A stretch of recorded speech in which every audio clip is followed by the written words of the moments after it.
এরকম গোল সার্কিট দেখার পর তোমাদের অনেকেরই মাথাও গোল গোল ঘুরতে শুরু করতে পারে। তবে এই ধরনের সার্কিট যদি তুমি একটু খেয়াল করো তাহলে খুব সহজে পয়েন্ট অ্যানালিসিসের মাধ্যমে সমাধান করতে পারবে।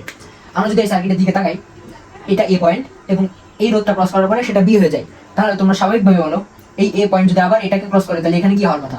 বি হওয়ার কথা। এবং তোমরা এটাকেও সেক্ষেত্রে বি বলতে পারো, এটাকেও বি বলতে পারো।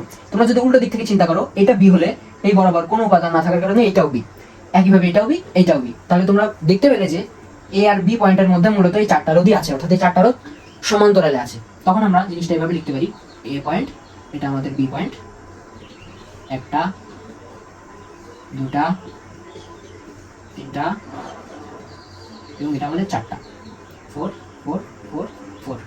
এখন আমরা জানি একই মানের অনেকগুলো রোধ যখন সমান্তরালে থাকবে তখন আমরা ইকুইভ্যালেন্ট রোধ সমান সমান আর বাই এন লিখতে পারি।